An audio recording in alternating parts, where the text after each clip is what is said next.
Hi ಸ್ನೇಹಿತರೆ, ಎಲ್ಲರಿಗೂ ನಮಸ್ತೆ. ಇವತ್ತಿನ ಯುವಕರು ಯಾವ ಹಾದಿ ಹಿಡಿತಿದ್ದಾರೆ ಅಂತಂದರೆ, ನಾವು ಸತ್ರೂ ಪರವಾಗಿಲ್ಲ, ನಾವು ನಮ್ಮ ರಾಜಕೀಯ ನಾಯಕರನ್ನ ಮೆಚ್ಚಿಸಬೇಕು ಅನ್ನೋ ಒಂದು ಉಂಬುತನ ಈಗಿನ ಯುವಕರಲ್ಲಿ ಕಾಣ್ತಾ ಇದೆ ಸ್ನೇಹಿತರೆ. ಯಾಕೆ ಬೇಕ್ರಿ ನಿಮ್ಗಳಿಗೆ ರಾಜಕಾರಣಿಗಳ ಹಿಂದೆ ಹೋಗೋದು, ಅವ್ರಿಗೆ ಜೈಕಾರ ಹಾಕೋದು, ಇವನ್ ನಮ್ಮ ಅಣ್ಣ ಅಂತ. ಅವ್ರೇನು ಮಾಡ್ತಾರೆ ಗೊತ್ತಾ?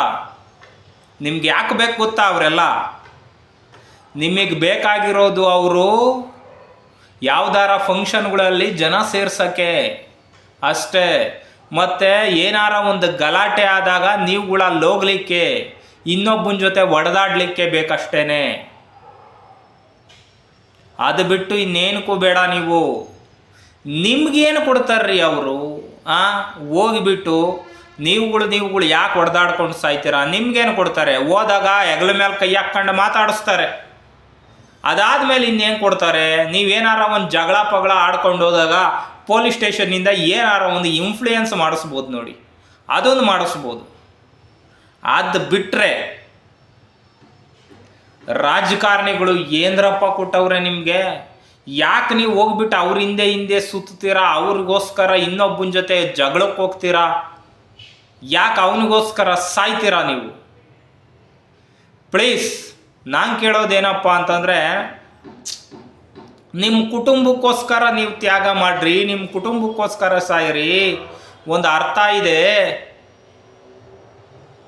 ಅವನ ಹಿಂದೆ ಹೋಗಿ ಸುತ್ತರಿಯೋದಕ್ಕಿಂತ ಎಲ್ಲಾರ ಹೋಗಿ ಕೂಲಿ ಮಾಡಿ ಹಣ ಸಂಪಾದನೆ ಮಾಡಿರಿ. ಹೆಂಡ್ರು ಮಕ್ಕಳಿಗೆ ಒಳ್ಳೆ ಚೆನ್ನಾಗಿ ಸಾಕ್ರಿ, ಒಳ್ಳೆ ತಿಂಡಿ ತಿನಿಸುಗಳನ್ನ ತಿನ್ನಿಸ್ರಿ. ಅವರು ನಿಮಗೆ ರಿಟರ್ನ್ ಪ್ರೀತಿನೇ ಕೊಡ್ತಾರೆ. ಏನು ಮಾಡ್ತಾರೋ ಏನೋ. ಆಮೇಲೆ ಇನ್ನೊಂದು ವಿಷಯ ಏನು ಗೊತ್ತಾ? ನಿಮ್ಮನ್ನ ಅವರಿಬ್ಬರು ಒಡೆದಾಡ್ಲಿಕ್ಕೆ ಬಿಡ್ತಾರೆ. ಅಲ್ಲೆಲ್ಗೊಂದು ವಾರಕ್ಕಲ್ಲೇ ಅವನು ಇಬ್ಬರು ಚೆನ್ನಾಗೇ ಇರ್ತಾರೆ. ನೀವು ನೋಡಿಲ್ವಾ ರಾಜಕಾರಣಿಗಳು ಹೆಂಗೆ ಅಂತ?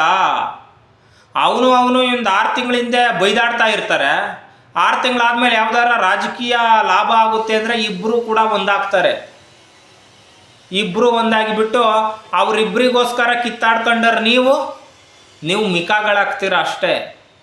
ಇಲ್ಲಿ ರಾಜಕಾರಣಿಗಳಿಗೋಸ್ಕರ ಯಾರು ಸಾಯ್ಬೇಡಿ ಸ್ನೇಹಿತರೆ. ಅವರು ಹೆಂಗೆ ಅವ್ರ ಮಗನ ಮದುವೆಗೆ ಇವ್ರು ಹೋಗ್ತಾರೆ, ಇವ್ರ ಮಗಳ ಮದುವೆಗೆ ಅವರು ಬರ್ತಾರೆ. ಕೇಳಿದ್ರೆ ಅದು ರಾಜಕೀಯನೇ ಬೇರೆ, ವೈಯಕ್ತಿಕನೇ ಬೇರೆ. ವೈಯಕ್ತಿಕವಾಗಿ ನಾವಿಬ್ಬರು ಫ್ರೆಂಡ್ಸು ಅಂತಾರೆ. ಸ್ನೇಹಿತರೆ ನೋಡಿ, ಅರ್ಥ ಮಾಡ್ಕೊಳ್ಳಿ. ಈ ರಾಜಕಾರಣಿಗಳಿಗೋಸ್ಕರ ಸಾಯಕ್ಕೆ ಹೋಗಬೇಡಿ.